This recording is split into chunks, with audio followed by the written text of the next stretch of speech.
너무 감사드리고요. 귀한 교회에서도 2번 설교, 3번 설교하는 거죠. 횟수는 너무 큰 기쁨입니다. 여러분 예배 드릴 때 어떠시던가요? 저는 제가 목회할 때 토요일 저녁은 잠을 잘 못 잤습니다.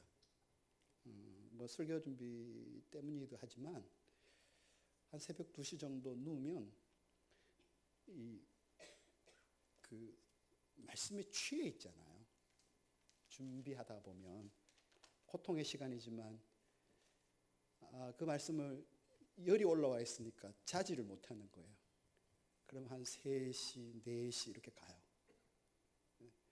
그 베개 밑에 눈물이 줄줄 흐를 때도 참 많았어요. 어젯밤에 제가 강경제일교회 설교하러 와서 빨리 자야 되는데 운전 건강하게 잘하고 와야 되는데 1시 넘어서 누웠는데 잠을 못 잤습니다. 여러분들 하나님께 예배하는 시간이 그렇게 좋은 거예요. 하나님께서 말씀으로 성령을 통해서 우리 영혼 가운데 말씀해 줄 때 얼마나 기쁜지요. 전하는 사람도 그렇지만 듣는 모두가 성령 안에서 그런 기쁨을 누리는 것, 그런 기대감을 가지고 모인다는 것 얼마나 큰 행복입니까? 여러분들도 그렇게 누리고 있으리라 생각하고 또 그렇게 누리시는 분들 되셨으면 좋겠습니다.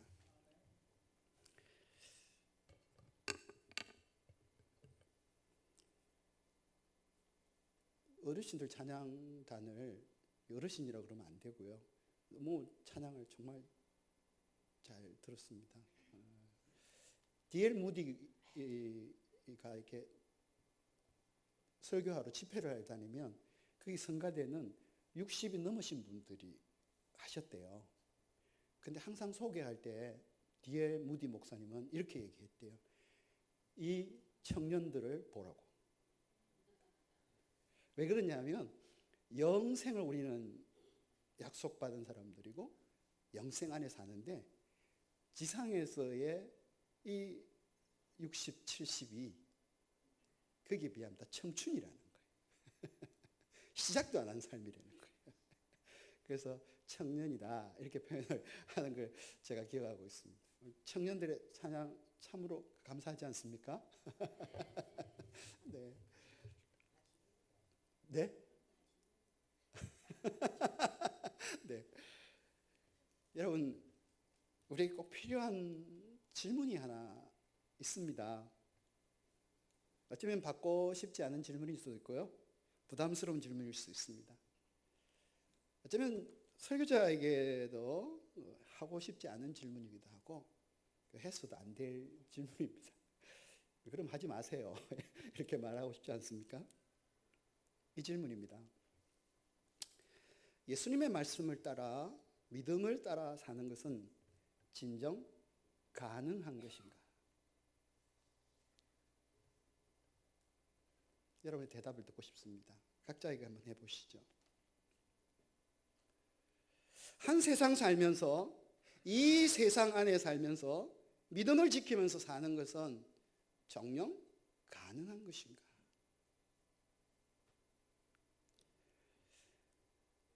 제가 27년 동안 군목으로 있으면서 많이 질문했던 겁니다. 과연 성경에서 가르친 그 목회자의 삶은 가능한 것인가? 부르심을 따라 살아가는 것은 가능한 것인가? 이 질문이었습니다.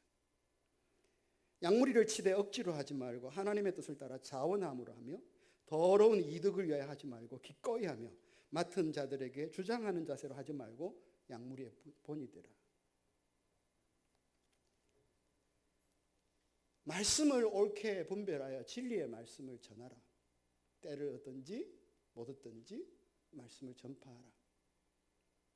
주의 종은 다투지 아니하고 온유하다. 바울의 말처럼 유익한 것은 무엇이든지 성도들에게 가르치고 의복을 탐하지 아니하고 주는 것이 받는 것보다 복되다라는 그 말씀을 실천하면서 살 수 있는 것일까? 과연 가능한가? 이 질문했습니다. 여러분, 시간이 흐를수록 참 무거운 질문이었고 자신이 없더라고요. 그런데 참 재미난 것은 사람들은 평가하기를 더 좋아하잖아요. 이건 좋은 거야, 저건 나쁜 거야. 그것이 정확한 기준을 가지고 하는 것이 아니라 본인의 취향과 관점에 따라서 말을 하기 때문에 흔들릴 때가 참 많아요. 그런 평가에 상관없이 그 길을 걸어갈 수 있는 것일까? 가능한 것일까? 이 질문 참 많이 했습니다. 여러분의 인생은 어떠셨습니까? 믿음 안에서 살아가시면서 가능하셨습니까? 미국 CCC 설립자인 빌 브라이트 박사의 말은 그런 면에서 보면 참 감동적입니다. 한번 들어보시겠습니까? 진정한 신앙생활은 어려운 것이 아니라 불가능하다. 저는 이 말 듣고요 눈물을 쏟을 뻔했어요. 여러분 어떻습니까? 진정한 신앙생활은 어려운 것이 아니라 불가능하다. 참 그렇더라고요. 그게 그렇게 위로가 돼요. 근데 반대로요, A.W. 토저 목사님은 정말 은혜가 안 되는, 이게 그냥 냉기가 샥 스치는 이런 말을 했어요. 어디에서든지 우리는 그리스도의 제자여야 한다. 다이아몬드는 상황에 따라 변하지 않고 언제나 다이아몬드이다. 마찬가지로 그리스도인은 언제나 그리스도인이어야 한다. 기회를 봐서 적당한 때에만 신앙인으로 사는 것은 그리스도인이 아니다. 복받으러 교회 다니는 사람도 그리스도인이 아니다. 온전히 그리스도의 소유가 되지 않는 사람은 그리스도인이 아니다. 철에 따라 교회 나오는 사람은 그리스도인이 아니다. 그리스도를 알기 위해 그리스도의 뒤를 따라다니는 사람이 그리스도인이다. 이 은혜 안 되더라고요. 여러분들은 어떻습니까? 그 부담스러운 얘기하면 어떡하십니까? 토저 목사님. 그렇게 말하고 싶을 때가 있더라고요. 사실 여러분, 우리 믿음의 삶이라는 것은 이런 상황에 있어요. 어떻게 보면 불가능해 보여요. 왜냐하면 우리는 그냥 사는 것이 아니라 이 세 가지의 적과의 싸움을 하고 있기 때문입니다. 여러분, 에베소서 2장 2절부터 3절에 보면요, 이런 우리의 영적인 이 현실을 그대로 우리에게 보여줘요. 그때에 너희는 그 가운데서 행하여 이 세상 풍조를 따르고 공중의 권세 잡은 자를 따랐으니 곧 지금 불순종의 아들들 가운데서 역사하는 영이라. 전에는 우리도 다 그 가운데서 우리의 욕심을 따라 지내며 육체와 마음의 원하는 것을 하여 다른 이들과 같이 본질상 진노의 자녀였다 그래요. 여러분, 여기에 우리의 적이 세 개 있어요. 첫 번째, 사탄이에요. 우리 위의 적이에요. 두 번째 적은요, 이 세상 풍조예요. 세 번째 적은요, 내 욕망이에요. 그러니까 위에 적이 있고 내 밖에 주위에 적이 있고 내 안에까지도 적이 있어요. 그렇죠? 이 적들이 내 위에서 내 주위에서 내 안에서 눌러 들어와요. 가만 내버려 두지 않아요. 물론 에베소서 2장 2절에서 3절은 우리가 구원받기 전의 상황을 얘기합니다만 우리가 구원받고 난 이후에도 여전히 이 적들은 우리 속에 있습니다. 사단은 여전히 우리가 대적할 만한 존재가 아니에요. 이 세상 풍조는 어떻습니까, 여러분? 이 세상 풍조, 이 세상이 옳다 그러다 판정하는 것 떨쳐버리기 쉽지 않습니다.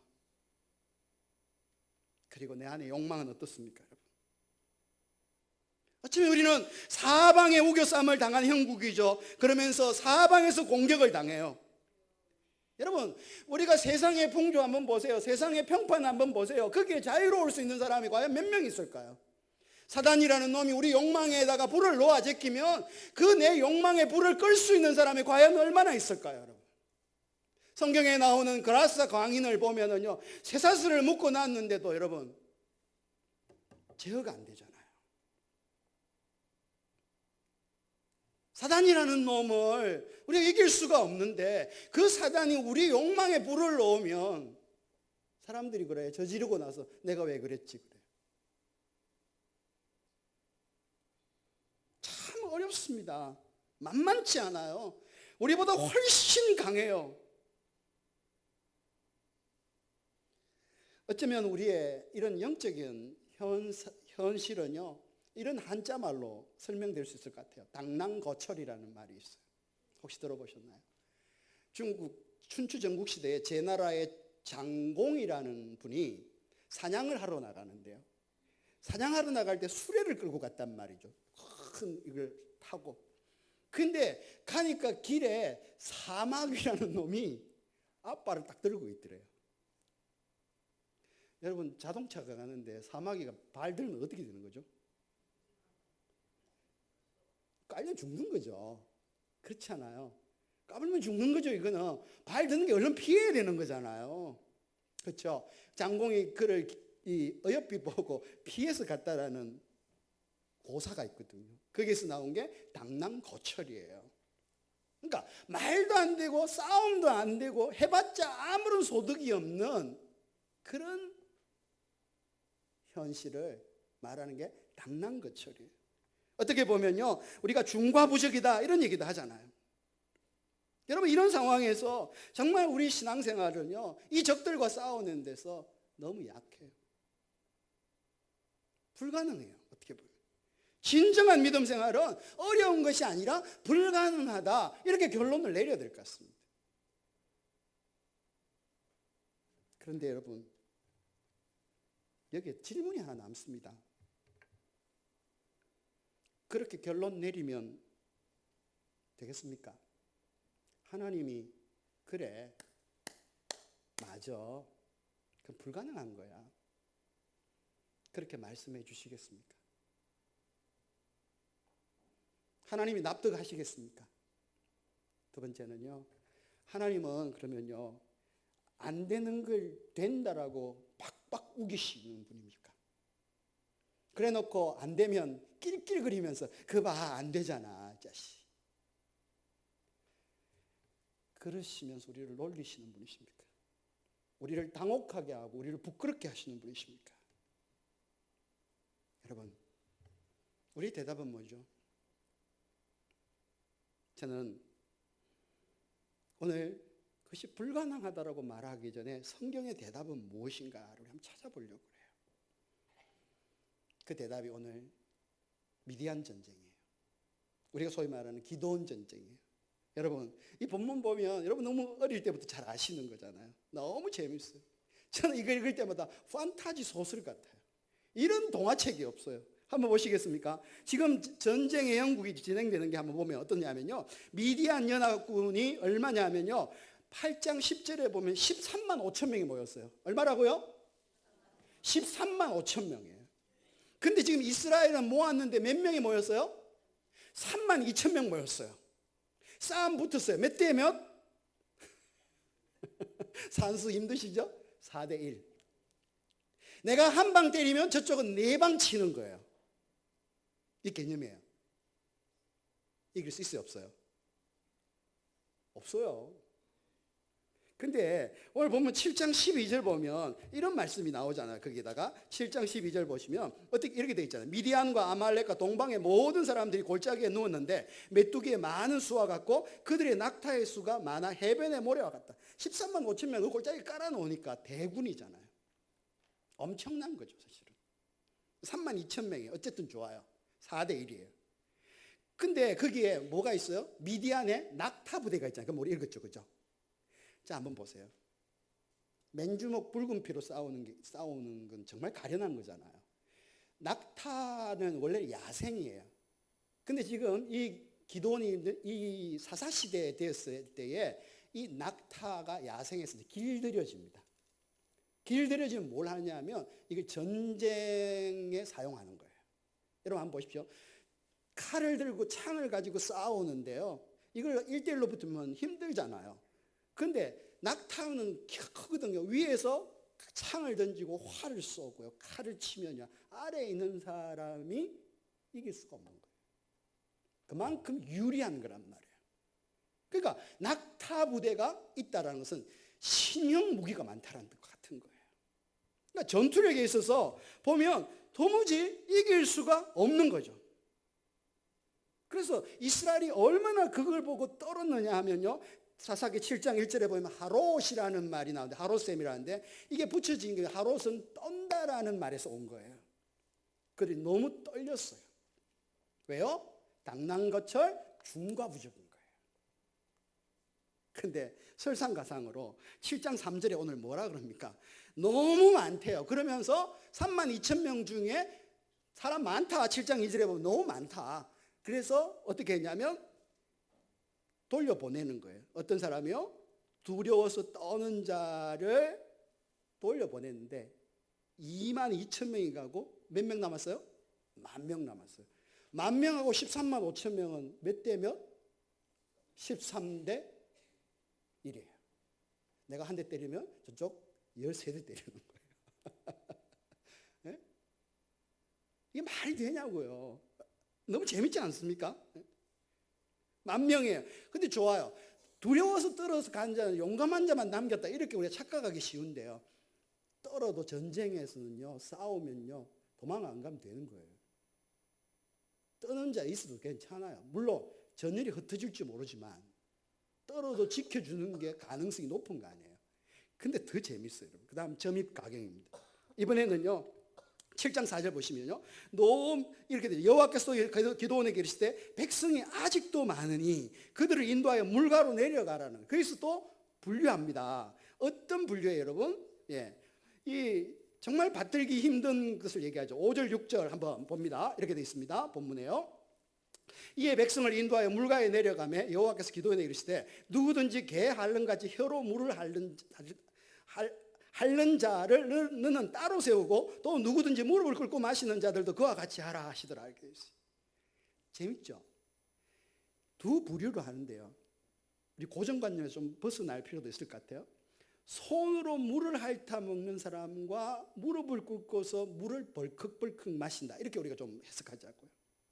결과 300명은 물을 핥아 먹는 사람이었고 9,700명은 어떻게 했다고? 무릎 꿇고 물을 벌컥벌컥 마시는 사람이었다. 옛날에 목사님들이 이런 설교하는 거 들어보셨을 거예요. 300명은 사주경계를 잘해가지고 아주 군인 정신이 투철했던 특공대라고. 여러분, 본문에 어디에 특공대란 말이 나옵니까? 제가 묻겠습니다. 물은 이렇게 마시는 거죠. 죄송합니다. 손에 이렇게 부어서 마시는 사람을 보고 여러분은 뭐라 그러시겠습니까?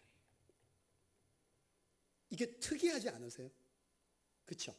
지금 그거예요. 물을 마시는데 내가 손으로 훔쳐서 이렇게 먹는 사람은 10,000명 중에 진짜 지금 와도 우리 같으면 한 명도 없을 것 같아요. 누가 물을 갖다가 이렇게 마시겠어요, 손으로. 그냥 엎드려서 벌컥벌컥 마셔야 되지. 그죠? 아니면 두 손으로 이렇게 마시든지 뭘 해야 될 거 아니에요.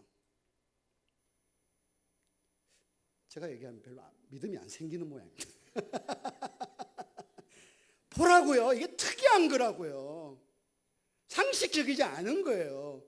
그러니까 10,000명을 가르는데 하나님의 의중에는 딱 이게 정해져 있는 거예요. 이렇게 하면 300명이 나온다는 거예요. 그래요. 그러면 99% 감축됐어요. 인원 감축. 1%만 남은 거 아닙니까? 전쟁에 성산이 있어요, 없어요? 상식적으로 대답하십시오. 없어요. 이 사람 특공대 아니라니까요. 특공대는 오래된 말로 특별히 공부도 못하는 게 머리만 큰 거 특공대라고 그러잖아요. 그죠? 공부 못하는 사람이 가방 크다 그랬잖아요. 그죠? 도시락 2개 넣어 다니고. 한번 봐봐요, 여러분. 말이 안 되는 거예요. 손자병법에 보면요, 이렇게 전쟁에 대해서 얘기하거든요. 적군보다 10배 많으면 포위해라. 5배 많으면 공격해라. 2배 많으면 나의 병력을 나누어 적을 상대하고 적과 대등하면 능숙하게 싸우고 성산 없으면 적보다 적으면 도망해라. 그리고 피해라 그랬어요. 이 손자병법에 나온 얘기예요. 그러면 여러분, 지금 13만 5천 명을 300명이 싸우면 어떻게 되는 거죠? 피해야 되는 거 아니에요? 그죠? 정답을 찾는다면. 그죠? 근데 이건 전쟁에 승리할 수 있는 게 아니라고요. 이 붙으면 안 되는 거예요. 꿈이라도 꿔서는 안 되는 거예요. 그죠? 300명을 가지고 하래요. 근데 진짜 재밌잖아요. 하나님이 이 300명을 가지고 세대로 나누래요. 100명씩. 그리고 이 13만 명을 주위에 서서 포위하라는 거예요. 여러분, 말이 돼요 이게? 해외 토픽 같은 데 보면 혹시 이런 그림 보셨는지요? 큰 뱀이, 아나콘다인가요? 저희 표준어로 얘기하면 허벌나게 큰 뱀이 악어하고 싸우다가 악어를 삼켰어요. 악어를 삼켰더니 이 배가 찢어진 거예요. 여러분, 13만 5천 명을 300명이 포위하면 뭐가 있어요? 찢어질 배도 없어요. 이게 무슨 그 요소에 그냥 있는 거예요. 13만 5천 명 감이 안 오시죠? 본 적이 없으시잖아요. 300명이 있다는 거예요. 여러분, 그래가지고 이게 확률이 얼마일까요, 여러분? 거기에다가요, 너무 재밌어요. 무기라고 하는 게요, 항아리예요. 근데 햇불러래요. 그리고 나팔이에요. 미쳐버리겠어요, 저는. 여러분들은 성경 읽으실 때 그냥 읽으십니까? 저는 이게 너무 재밌어요. 너무 재밌어요. 한번 상상을 해보십시오. 300명이 주위에서 13만 명인데 여러분 거기에다가 어떻게 하면 좋아요? 당랑거철, 중과부적, 그렇죠? 불가능한 거예요. 믿고 여기 보면 지레 겁먹고 도망가도 되는 거예요. 어떻게 보면 불가능한 거죠. 어쩌면 여러분 우리에게 이게 말이 안 되는 거라요. 근데 나팔을 불 때 일제히 함성을 지르잖아요. 여호와를 위하라, 기도원을 위하라. 그랬더니 그 결과가 뭐예요? 21절 한번 보십시오. 이제 오늘 본문 21절 볼까요?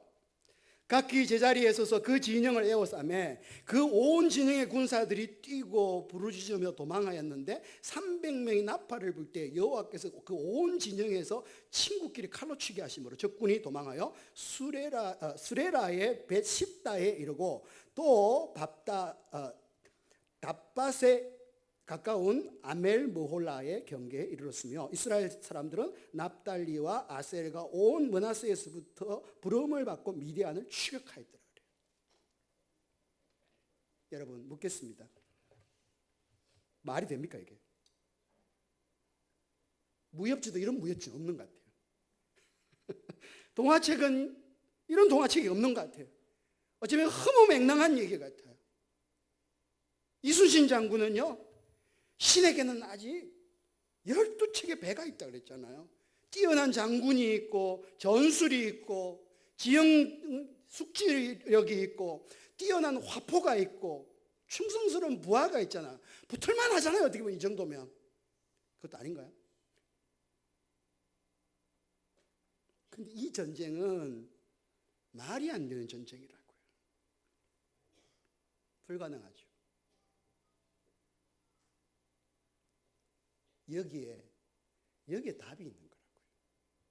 여기에 답이 있는 거라고요. 제가요, 어느 날요, 묵상을 하는데, 이 부분에서 눈물이 쏟아지는 거예요. 가슴이 막 뛰는 거예요. 하나님께서 이렇게 하신 단 한 가지 이유가 뭐냐면 7장 2절이에요. 본문 7장 2절 우리 다 같이 읽어보겠습니다. 시작. 여호와께서 기드온에게 이르시되 너를 따르는 백성이 너무 많은즉 내가 그들의 손에 미디안 사람을 넘겨주지 아니하리니 이는 이스라엘이 나를 거슬러 스스로 자랑하기를 내 손이 나를 구원하였다 할까 함이라. 무슨 얘기예요? 영적 전쟁, 믿음으로 살아내는 것은 자기 힘으로는 할 수가 없다. 첫 번째. 두 번째, 눈에 보이는 대로 결과가 만들어지는 것이 결단코 아니다. 세 번째, 세상이 아무리 강해도 하나님보다 강하냐?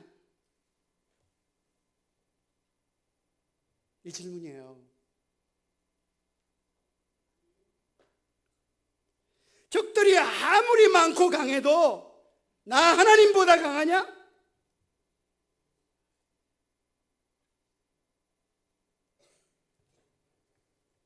이걸 묻고 싶은 거예요. 영적 전쟁이나 믿음의 삶이라는 것은 너희 안에 1%의 가능이 없다 하여도 가능한 거다. 너희가 싸우는 것이 아니라 내가 싸운다는 거예요.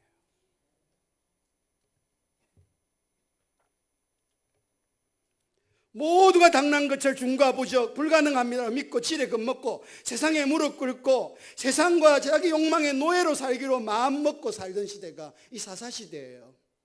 그래서 세상과 교회가 믿는 사람과 믿지 않는 사람이 분리가 되지 않는 거예요. 구분이 안 되는 거예요.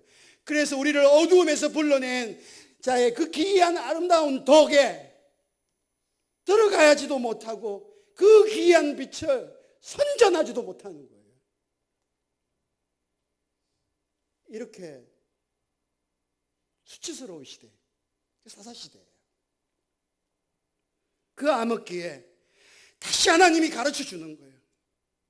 하나님이 바로의 군대를 수장시키는 거 봤냐? 잊어버렸어요. 여리고성을 7바퀴 돌아할 때 그 순종할 때 무너지는 거 봤냐? 잊어버린 거예요.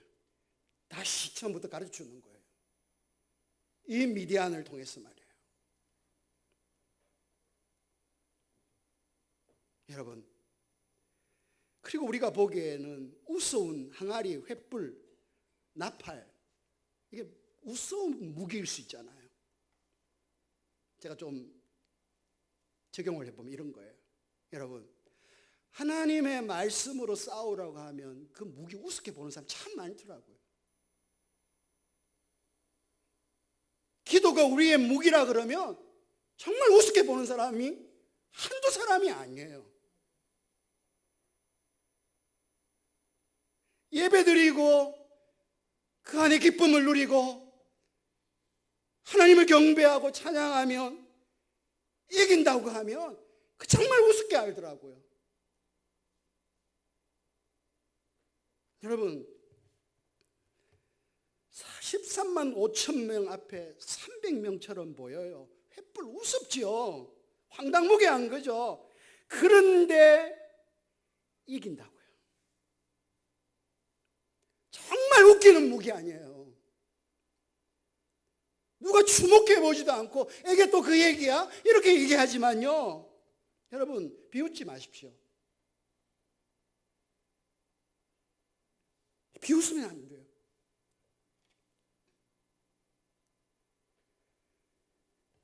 좀 먼 나라 얘기입니다만 우리 세계 기독교 역사에서 참 이분 없었으면 오늘날 세계의 모습이 어떻게 되었을까 걱정해 볼 수 있는데 그 걱정을 해소시켜 주신 분 한 분 있습니다.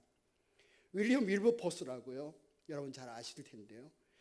영국에서 45년간 노예 무역 금지법, 노예 해방법을 통과시키는데 헌신한 사람이에요. 무려 45년.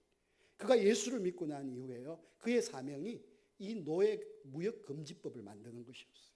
하나님께로 가는 거예요. 근데 그때 당시에 영국의 국부의 30%가요 이 노예 무역으로 오는 거예요. 정말 남의 불행을 그 흑인들을 짐승보다도 못하게 여겼거든요. 아니라는 거예요. 모두가 반대해요. 오늘 우리 같으면 반도체 산업하고 맞먹는 거 우리나라에. 근데 그걸 없애자 하니까 가만히 있겠습니까? 근데 그걸 통과시키는데 45년이 걸렸는데 이분에게 한 번의 위기가 왔어요. 어느 총리가 뽑혔는데 그분이요, 이 윌버포스를 장관으로 임명하려고 하는 거예요. 얼마나 매력적이에요. 그러면 이거 포기해야 되는 거죠. 그 순간 그가 결심을 해요. 내가 그때부터 주일날, 안식일날 예배를 빼먹지 않고 참여하기로 했다. 버린 거예요.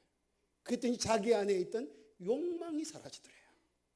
그리고 45년을 견뎌내는 힘이 어디에 있었냐면 예배 시간에 있었대요. 그리고 하나님의 말씀을 묵상하면서 자기를 부르신 그 부름 앞에 설 때에 45년을 견뎠을 뿐만 아니라 하나님이 그 무수한 반대 무릅쓰고 자기가 죽는 날 노예 해방법이 통과됩니다. 사랑하는 여러분, 가능하잖아요. 그의 기도는 무엇입니까? 우리의 기도는 무엇입니까? 그의 예배는 가능하다고 하는데 우리는 왜 아니라고 할까요? 제가 마음에 늘 참 간직하고 사는 분 한 분이 있습니다. 올해 71예요, 이분이 건설사 사장만 3번을 했어요.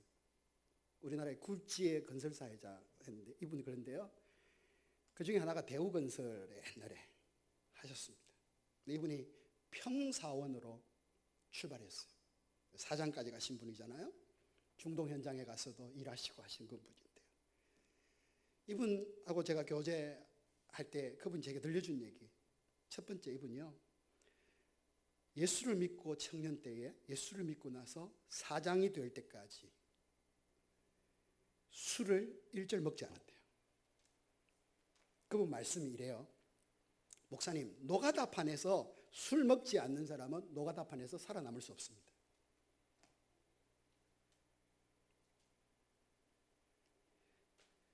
근데 그분은요, 자기 일절 되지 않았대요. 두 번째요, 주의를 철저히 지켰대요. 6일 동안 토요일 밤까지 일했대요.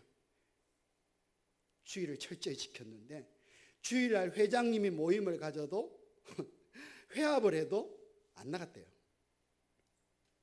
그리고 그가 임원이 될 때는 계약 조건에다가 주일은 쉽니다를 넣었다는 거예요.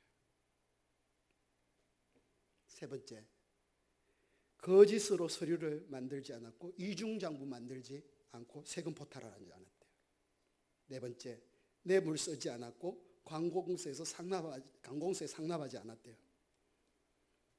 여러분, 이 삶이 어땠을까요? 그분이 저한테 그래요. 목사님, 너무너무 힘들었대요. 너무너무 힘들더래요. 인생의 위기가 늘 닥쳐오는 것 같더래요. 그럴 때마다 목사님, 새벽에 꿇었습니다. 하나님 말씀을 붙잡고 기도했습니다. 하나님 도와주십시오. 저를 무너지지 않게 도와주십시오. 그렇게 외롭더래요. 종종 그러잖아요. 에이, 뭐 그 술 그래, 에이, 나도 교회 에이, 누군데 저 말이지, 응? 한잔 해도 돼. 나 믿음대로 살고 싶다고 그렇게 울면서 매달렸대요.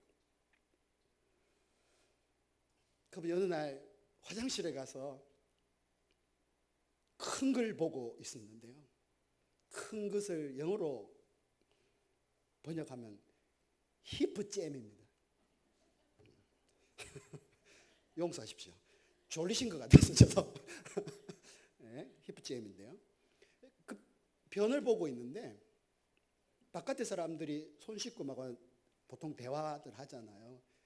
그러더래요. 거기 있었는데 누구누구는 아무리 봐도 진짜 예수쟁이야.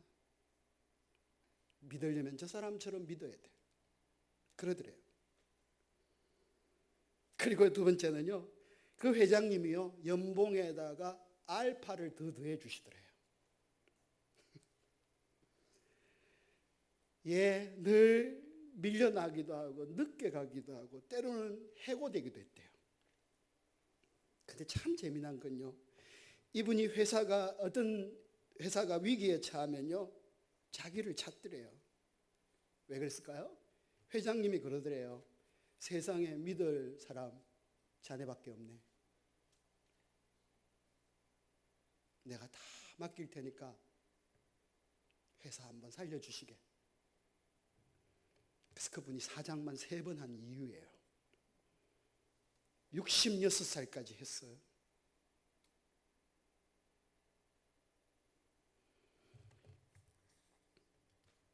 그분이요, 저보고 이런 얘기 하더라고요. 목사님 개척하면 저 그 교회 나가겠습니다. 그래서 뭐라 그럴게요? 오지 마세요. 물벌입니다. 그리고 저는 집사님 감당할 수가 없어요. 딴 데가 알아보세요. 집사님 때문에 내 개척하면 안 되겠다. 그렇게 돌려보냈습니다. 목사가 그렇게 살겠어요? 그 눈물을 저는 이해할 것 같았어요. 그리고 그 승리를 알 것 같았어요. 계란으로 바위치기 아닙니까? 한강에 돌 던지기 아닙니까? 그럼에도 불구하고 그 믿음을 지켜나가니까 하나님이 그렇게도 하시더라고요. 여러분, 세상과 싸우는데 불가능합니까? 대답하셔야 돼요, 이제는. 그렇죠? 마지막으로 저는 제가 3월 달부터 이분한테 잡혀가지고 꼼짝을 못하는 분이 한 분 계십니다. 어느 날요, 이런 경우가 없는데 신문을 이렇게 제가 검색을 하는데 대법관 한 분이 돌아가셨는데 신문에서 그의 삶에 대해서 소개하는 것은 처음 봤습니다. 보통 부고란만 나는데요. 그래서 관심 있게 지켜봤더니 손지열이라는 법관, 대법관 얘기였어요.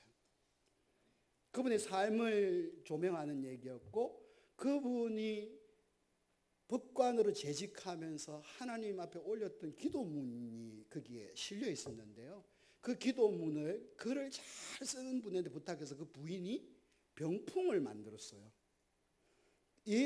이분이 늘 출근을 하실 때 이 기도문을 읽고 나갔는데요. 나중에 이게 너무 좋아서 저는 안 가봤습니다만 대법원 앞에 그 중앙현관에 이렇게 이 비치가 되어 있다, 이런 얘기까지 나왔거든요. 그분 성함이 손지열 대법관이었어요. 알고 보니까 이분이 세문안교회 장로님이셨어요. 제가 그 글을 읽다가 펑펑 울었어요. 저희 집 사람 위에 앉아있고 전화하는데 눈물이 나가지고 읽지를 못했어요. 여러분 한번 들어보시겠습니까?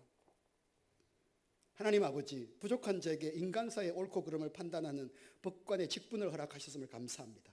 제 자신의 부족함과 무지함을 아오니 모든 판단을 저에게 맡기지 마옵시고 아버지께서 친히 판단하시되 저를 심부름꾼으로만 삼아 주옵소서. 사람들을 재판하는 자리에 나아갈 때 제 마음은 심히 두렵고 떨립니다. 기도하는 중에 담대함을 얻게 하시고 믿음으로 용기를 얻게 하옵소서. 저의 마음가짐을 호수처럼 잔잔하게 하시고 저의 양심을 거울처럼 깨끗하게 하소서. 저의 온 마음이 선과 정의와 진리만으로 가득하기를 원하나이다. 부정한 청탁이나 부당한 간섭을 받는 일이 없도록 주께서 지켜주시옵소서. 혹 유혹과 시험을 받을 때에는 주의 이름으로 단호히 물리칠 수 있게 하옵소서. 복잡하게 얽힌 인간들의 일을 올바르게 재판하는 일이 너무나 어렵습니다. 간절히 비오니 주의 지혜와 총명으로 저의 우둔함을 채워주시옵소서. 한 건이라도 잘못된 재판을 행할까? 한 사람이라도 억울한 사람으로 만들까 심히 두렵나이다. 제 지혜가 도저히 당하지 못할 때에 주 앞에 엎드리겠사오니 주께서 옳은 길을 가르쳐 주시옵소서. 저희들이 아는 인간의 법은 너무나 부족하고 잘못된 것이 많습니다. 모든 법의 원천이 되는 주님의 법을 늘 사모하고 그 법의 인도를 받게 하옵소서. 실정법을 해석하고 적용할 때에 언제나 주님의 영원한 법을 등대 삼아 그 법을 지향하게 하옵소서. 정의를 사랑하고 불의를 미워하는 마음이 불같게 하옵소서. 참과 거짓을 분명히 가르는 정교한 잣대를 허락하소서. 현실과의 적당한 타협과 미지근한 판단으로 옳음과 그름을 흐리게 한 일이 없게 하옵소서. 사람들을 재판하고 다스릴 때에 사랑의 마음이 앞서도록 하옵소서. 죄를 미워하되 죄인은 미워하지 않게 하옵소서. 서로 미워하고 싸우는 사람들에게 이해와 양보와 사랑의 법을 전하여 그들로 하여금 화목하게 할 수 있는 능력을 허락하옵소서. 항상 따뜻한 마음씨와 겸손한 태도를 가질 수 있게 하시고 행여 오만한 언어와 행동으로 사람들의 마음을 상하게 하는 일이 없도록 주께서 붙들어 주시옵소서. 특히 가난한 자의 어려움과 억눌린 자의 아픔을 돌아보는 법관이 되게 하옵소서. 강한 자, 부유한 자에게는 도움의 손이 많으나 약한 자, 가난한 자에게는 저 외에 도울 자가 없음을 기억하게 없소서. 억울한 사람들의 호소를 외면하지 않고 끝까지 들어주는 넓은 아량을 허락하옵소서. 아무리 하찮은 사건이라도 당사자의 자유와 권리에 지대한 영향을 미치는 것임을 늘 마음에 간직하고 하나하나의 재판에 최선을 다하고 신중에 신중을 다하게 하옵소서. 재판하는 자의 편리와 안위를 위하여 재판받는 사람들의 이익을 가볍게 처리한 일이 없게 하옵소서. 바라옵건대 항상 겸손한 마음, 기도하는 마음으로 공의와 사랑을 실천하는 선한 법관이 되게 하옵소서. 사람보다는 하나님을 바라보고 오늘보다는 역사의 긴 날을 내다보는 지혜로운 재판관이 되게 하옵소서. 예수님의 이름으로 기도드리옵나이다. 아멘.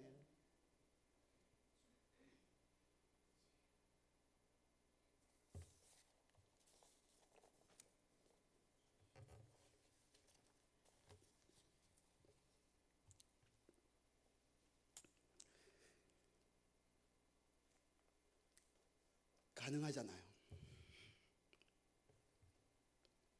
이렇게 사는 분 있잖아요.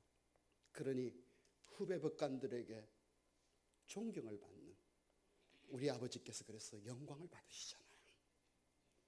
우리나라의 법조계의 신뢰도가 2015년도에 제가 알기로는 20%예요. 세상은 무전유죄일 수밖에 없어요, 여러분.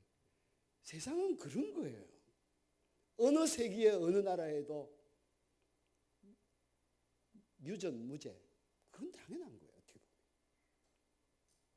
뭐 이렇게 얘기해서 죄송해요. 그런데 이런 그리스도인이 있다니까요. 이러한 사람이 있다니까요. 사랑하는 여러분, 저는 이분들의 삶을 떠올린 이 한 구절의 말씀을 가지고 여러분 마지막으로 도전하고 싶어요. 요한일서 5장 4절 띄워주십시오. 다 같이 읽을까요? 시작. 무릇 하나님께로부터 난 자마다 세상을 이기느니라. 세상을 이기는 승리는 이것이니 우리의 믿음이니라. 하나님께로 난 자만 세상을 이겨. 그 다음 붙여져 나오는 것이 세상에 우리의 믿음이 있는 자가 아니면 누가 세상을 이기겠냐고요. 누가 돈을 이길 수 있어요? 누가 권력을 이길 수 있어요? 누가 자기 욕심을 이길 수 있어요? 예수를 믿는 사람 외에, 성령이 그 안에 있는 사람 외에 누가 이길 수 있어요? 없어요. 저는 아무리 눈을 닫고 봐도 없어요. 제가 27년 동안 격렬한 삶의 현장에 있었잖아요.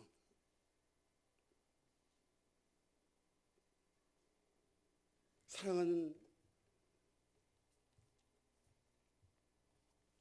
강경제일교회 교회 여러분, 이제 우리가 대답해야 되겠죠. 그래, 우리는 때로 넘어져요. 아파요. 근데 이거 아십니까? 유명한 말이 있죠. 전투에서는 져도 전쟁에서 이긴다고요.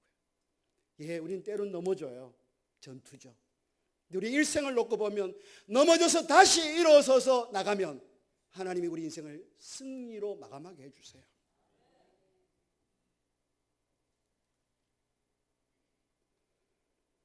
처음에 기도원을 부를 때 하나님이 큰 용사예요 그랬어요. 기도원을 보고 큰 용사를 해요. 믿음도 없는 사람을 보고 뻔히 아는데 놀리는 거냐고 기도원이 화를 내요. 그런데 하나님이 이 기도원으로 하여금 이 승리를 맛볼 수 있도록 얼마나 힘을 다하여 설득하고 끌어서 이 자리에 앉히고야 말았는지 몰라요. 하나님의 그 끈질긴 설득하심이 그를 이 자리에 서게 했다고요. 하나님은 예수 그리스도 안에서 우리에게 그런 능력이 있음을 경험하기를 원해요. 그래서 여러분, 승리해 본 사람만 부를 수 있는 노래가 있는 거 아니겠어요? 다른 사람은 몰라요. 이긴 사람만 부를 수 있는 노래가 있다니까요. 하나님의 비밀한 언약이 있다니까요. 우리 모두가 이 부름 앞에 서게서 오늘도 기도를 소홀히 하지 마십시오. 말씀을 소홀히 하지 마십시오. 예배를 소홀히 하지 마십시오. 그게 능력이 있다니까요. 기도하는 만큼 능력이 있고요. 말씀이 내 안에 다이나마이트까지 터지는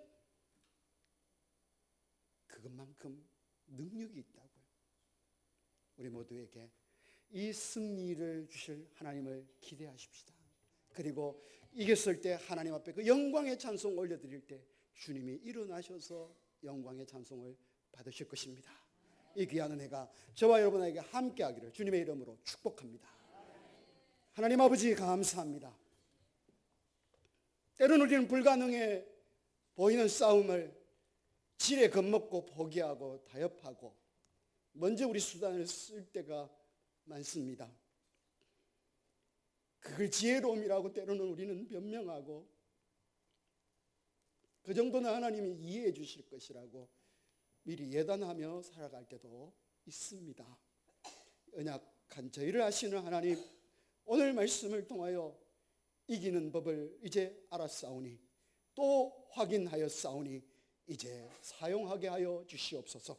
믿음을 사용하게 하여 주시고 믿음 사용하는 법을 배울 수 있게 하여 주옵소서.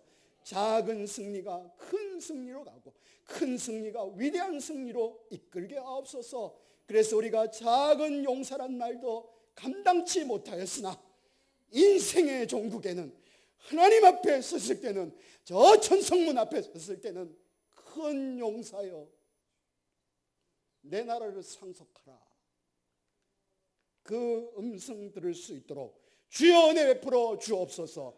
주님 사랑하는 마음으로 몇 분이 감사헌금 11조 하나님 앞에 헌금 올렸습니다. 기쁘게 받아 주시옵소서. 그리고 하나님을 기뻐하는 곳에 사용되게 하여 주옵소서. 그들의 곳간이 차고 넘치게 하여 주옵소서. 예수님 이름으로 기도 올립니다. 아멘.